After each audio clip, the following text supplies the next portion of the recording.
yes, the prevalence of mild cognitive impairment is much higher than most people think.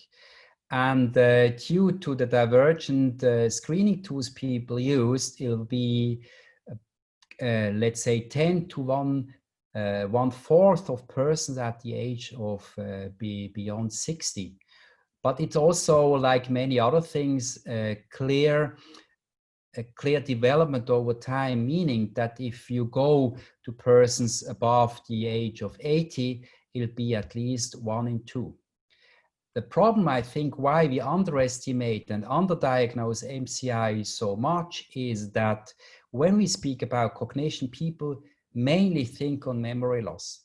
And the specificity of MCI is that it's not just cognition per se, but there are also other signs of it, which are changes in the mood, apathy, depression, irritability, things many people think may come with age in a way a little bit normally, that the personality traits a person has get more, I would say, pronounced. And that's, I think it's why we underestimate MCI so much, which is really sad, that because if we can interfere with cognitive decline in people getting older, it would be mainly be at that stage of MCI.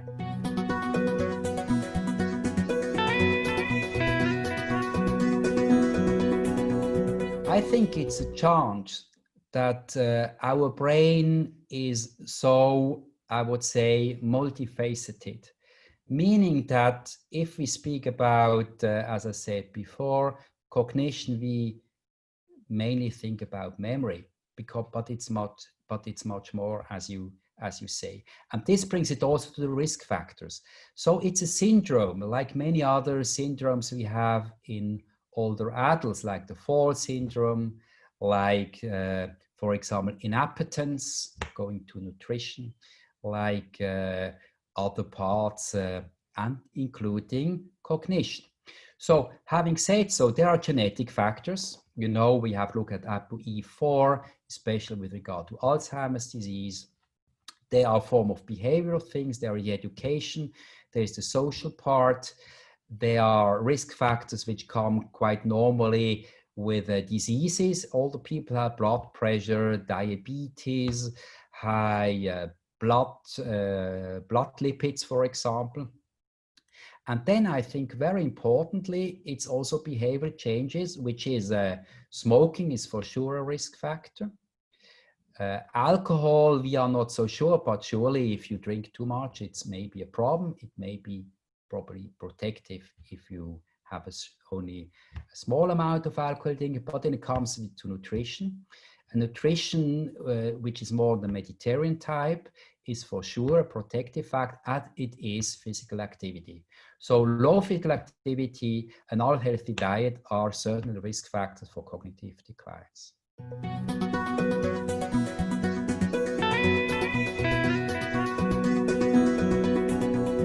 Mild cognitive impairment can be diagnosed in different ways, going from a very advanced psychometric testing in special clinics like memory clinic. They may be biomarkers, let's say in the cerebrovascular fluid, but I think the main issue is with MCI, it has to be diagnosed in an easy way and with screening tools. And there are quite a broad spectrum of screening tools. I would probably say there are 2 frequent ones used, especially in the outpatient setting, and it's clearly an issue that MCI should be diagnosed in the outpatient setting by general practitioners. Screening older person for functionality, like gait speed, looking for nutrition, like with the MNA, and now looking for cognition with another test. And the most used one is the MMSE, the mini mental status testing. The problem there is it takes about 10 minutes, which is it's a long time for an outpatient setting. And with regard to the sensitivity to diagnose MCI, not dementia, but MCI as a very early form from cognitive decline, it's not very sensitive. So many people use the 6-CIT test. It's a test developed mainly in the UK and used there. It's a 6-item test. You have the references in your talk, and it takes you only about 2 minutes, and then can be delegated to non-medical doctors.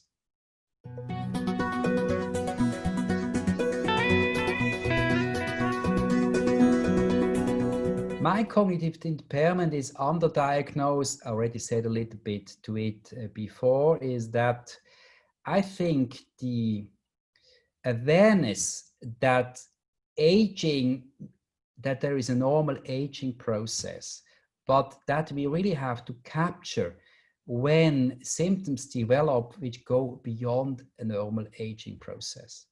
So changes in mood, in psychological behavior, as well as amount of forgetfulness may easily and early go beyond what is normal aging. And because we are not such aware of those things, we don't screen for it. So it is neglect to really look and screen all the person for different domains, functionality, nutrition, cognition in an outpatient setting is one of the major problems when dealing with older adults. We measure every time we see a patient blood pressure, for example, but we forget that there are also many other domains we should look at. And this is really sad because the functionality part is for many older adults the most important part when we ask them what you expect from the health system. To stay independent within the family, it's a major issue. And here I would say, please also screen for cognitive decline, even at very early stages.